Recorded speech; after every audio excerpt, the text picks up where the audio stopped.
Hello everyone, welcome to our channel Vidya Mahasagar. हम physics के कुछ इंपॉर्टेंट टॉपिक पढ़ रहे थे। तो आज का टॉपिक है Davisson Germer electron diffraction experiment. ये बहुत इंपॉर्टेंट है, एग्जाम्स में आया है ऐसा क्वेश्चन। डेविसन एंड जर्मन का एक्सपेरिमेंट, ठीक है। The first experimental evidence that beams of material particle shows wave like properties was given in 1927 by two American physicists Davison and German।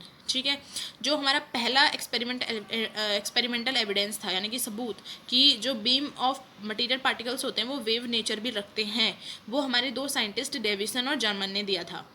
और इन्होंने de Broglie wavelength of slow electrons की measuring करने में भी success पाई थी। इसका experiment arrangement देखते हैं। जैसे कि आप डायग्राम में देख रहे हैं, ये जो है एफ इलेक्ट्रॉन गन, ठीक है, ये किससे बनी है? फंगस्टिन फिलामेंट से। और ये जो है ये है सिंगल क्रिस्टल ऑफ निकल, ठीक है, ये निकल से बना हुआ है। और ये जो है ये है आपका कॉल्यूमिनेटर स्लाइड्स, और ये फराडे सिलेंडर जिसे सी से डिनोट किया, और ये गैल्वेनोमीटर, और ये एक स्केल में रखे गए हैं, सर्कुलर स्केल में रखे गए हैं। अब इसका वो पढ़ लेते हैं।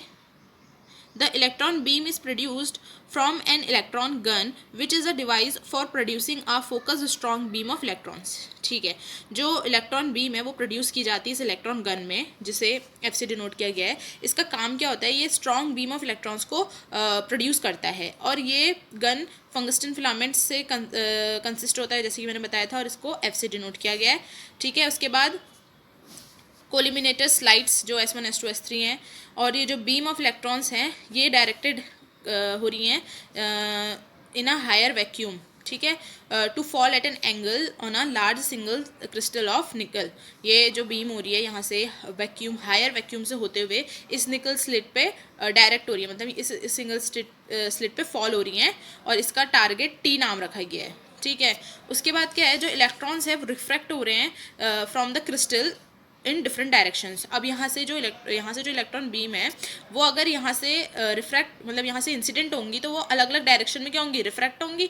यहाँ से अलग अलग डायरेक्शन में रिफ्रैक्ट होंगी, तो उनका एंगुलर डिस्ट्रीब्यूशन जो होगा वो फराडे सिलेंडर से मेजर किया जाएगा। ये जो फराडे सिलेंडर है इससे मेजर किया जाएगा। देखिए यहाँ पे, the electrons are refracting from the crystal in different directions, the angular distribution being measured with a Faraday cylinder. जो उनके अलग अलग एंगल्स आएंगे, अब डिफरेंट डायरेक्शंस में डायरेक्ट हो रही हैं इलेक्ट्रॉन्स बीम, तो क्या होगा? अलग अलग एंगल्स आएंगे, वो फराडे सिलेंडर से मेजर किया जाएंगे, जिसको कलेक्टर सी से डिनोट किया गया है। Which is connected to a sensitive galvanometer and is capable for rotating on a graduate circular scale from 20 to 90 degree. अब ये जो है एक बहुत ही किससे सेंसिटिव गैल्वेनोमीटर से कनेक्टेड है, जो करंट मेजर करता है, और वो ये जो है ये इस स्केल में 20 डिग्री से 90 डिग्री पर रोटेट कर सकते हैं। अब इस डायग्राम को देखिए, इस डायग्राम पे इसका थोड़ा एनलार्ज करके दिखाया गया है। ये इंसिडेंट बीम जो निकल पे पड़ रही है और यहाँ से स्कैटर हो रही है, और ये डिटेक्टर और ये स्केल है जहाँ पर ये रोटेट कर सकता है। ठीक है, अब a beam of electrons from an electron gun having been accelerated by a potential difference V is incident on a nickel। इसने बोला है कि जो बीम ऑफ इलेक्ट्रॉन्स हैं जो कि इलेक्ट्रॉन गन से एक्सेलरेट हुए हैं, जिसका पोटेंशियल डिफरेंस V है, और वो इंसिडेंट हो रहा है किसमें? निकल में। तो जो इलेक्ट्रॉन्स हैं वो स्कैटर करेंगे हर डायरेक्शंस में at by the atoms in the crystal.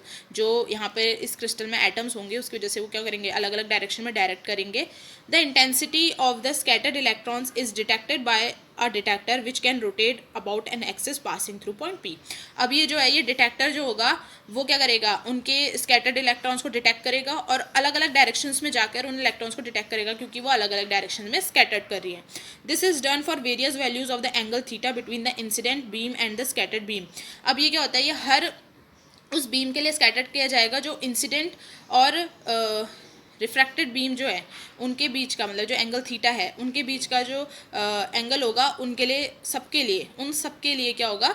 Detect की जाएगी वैल्यूज़। अब first of all the accelerating potential V is given a low value. ठीक है, जो हमारी एक्सेलरेटेड पोटेंशियल V होती है वो बहुत छोटी वैल्यू देती है।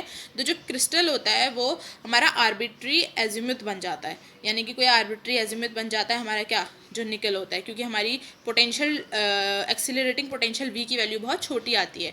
तो the Faraday cylinder is moved to various positions on the scale S and the galvanometer current at each position is noted. तो हमारा जो फराडे सिलेंडर होता है वो हर पोजीशंस में मूव करता है, और जो गैल्वेनोमीटर होता है वो हर पोजीशंस में करंट को नोट करता है, ठीक है। The current which is a measure of the intensity of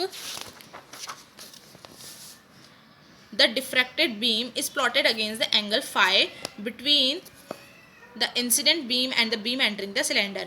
अभी जैसे हमने पीछे डायग्राम में देखा था कि ये जो एंगल है इन दोनों के बीच का जो फाई एंगल है, इसके लिए क्या होगी, करंट मेजर होगी, इसके लिए भी करंट मेजर होगी, यानी कि इंसिडेंट इलेक्ट्रॉन से और जो इंसिडेंट इलेक्ट्रॉन और जो रिफ्रैक्टेड इलेक्ट्रॉन है उन दोनों के बीच का जो एंगल फाई है वहाँ पर भी करंट जो होगी मेजर होगी, ठीक है। The observations are repeated for different accelerating potentials and the corresponding curves are drawn as is shown in this figure। अब जो होंगे हमारे अलग अलग डायरेक्शन में इलेक्ट्रॉन्स जो होंगे मूव करेंगे, उनकी हर किसी की अपनी एक पोटेंशियल डिफरेंस होगा, तो वो उनका जो ग्राफ होगा इस तरीके से बनेगा। देखिए 44 वोल्ट में इतना बना, 48 में इतना बना, 54 में इतना बना, 60 में इतना बना। ये डायग्राम्स बहुत इंपॉर्टेंट है। आप डायग्राम्स जितने बना सकते हैं, मतलब जितने उस क्वेश्चन में पूछे गए हों उस क्वेश्चन के अकॉर्डिंग, और एक्सपेरिमेंट में जितना दिखा सकें कि वो आप डायग्राम से क्लियर कर दें, मतलब कि वो क्वेश्चन क्या कहना चाह रहा है। और भले ही आप सेंटेंसेस और उसका जो एक्सप्लेनेशन है थोड़ा कम भी लिखेंगे चलेगा, पर डायग्राम बहुत क्लियर होना चाहिए, साफ होना चाहिए और एकदम अच्छा होना चाहिए, तो आपको बहुत अच्छे मार्क्स मिलेंगे। Groups of intensity of electrons wave versus scattering angles, ठीक है। ये जो इंटेंसिटी है इलेक्ट्रॉन्स की और जो अलग अलग एंगल से स्कैटर हुए हैं, ये उन दोनों के बीच का ग्राफ दिखाता है, ठीक है। It is seen that a bump begins to appear in the curve for 44 volts electrons with increasing potential the bump moves upwards and becomes most prominent in the curve for 54 volts electrons at phi equals to 50 degree higher potential the bump gradually disappear. हम देख रहे हैं कि जो सबसे ज़्यादा bump आया है वो इस एंगल पे आया है 5 = 50 डिग्री एंगल पे और 54 वोल्ट्स पे। लेकिन जब बहुत हायर पोटेंशियल्स दिया जाता है तो हमारा जो बम्प होता है वो डिसअपेयर हो जाता है। देखिए यहाँ पे से डिसअपेयर होने लग गया है।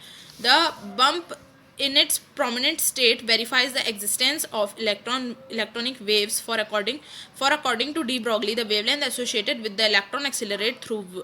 अब क्या बोलते हैं, आपने पीछे डी ब्रॉगली की जो इक्वेशन है वहाँ पे lambda equals to 12.3/√v angstrom दिखाया है, वही इसने बोला है कि उसने भी वहाँ पर वेव नेचर की बात करी थी, और यहाँ पे भी एक्सपेरिमेंटली प्रूव हो गया है कि हर इलेक्ट्रॉन जो होता है वेव नेचर पजेस करता है। तो ये था डेविसन जर्मन का एक्सपेरिमेंट, जो कि एग्ज़ाम्स के लिए बहुत इंपॉर्टेंट है। इन तीनों डायग्राम को अच्छे से एकदम बनाना, और क्या करना है, इस डायग्राम में एक्सप्लेन करना है कि इसके अंदर क्या क्या चीज़ें हैं और क्या हो रहा है। यहाँ से इलेक्ट्रॉन गन से इलेक्ट्रॉन बीम डायरेक्ट हो रही है हायर वैक्यूम से होते हुए, इससे निकल स्लिट में टकरा रही है। यहाँ से फराडे सिलेंडर जो है इसको मेज़र कर रहा है, हर डिफ्रैक्टेड जो अलग अलग डिफरेंट डायरेक्शंस में इलेक्ट्रॉन्स मूव कर रहे हैं, और गैल्वेनोमीटर इसके करंट मेज़र कर रहा है। यहाँ पे इसका एनलार्ज दिखा रखा है कि ये जो एंगल इंसिडेंट और जो रिफ्रैक्टेड है इनके बीच का एंगल थीटा है, और इन दोनों के बीच में जो फाई बन रहा है इसके लिए भी मेज़र किया जा रहा है। ये डिटेक्टर है जो कि मूव करता है। तो क्या होगा कि अगर हम डायग्राम को अच्छा दिखाएंगे, साफ दिखाएंगे और उसका एक्सप्लेनेशन छोटा भी लिखेंगे तो चलेगा, ठीक है। इसी तरीके से आप अपने एग्ज़ाम में भी लिख कर आना, ठीक है। और ऐसी वीडियोस आपको इंपॉर्टेंट टॉपिक्स की मिलती रहेंगी आगे। शेयर करना दोस्तों के साथ, लाइक कमेंट और सब्सक्राइब करना। Till then take care, goodbye, see you.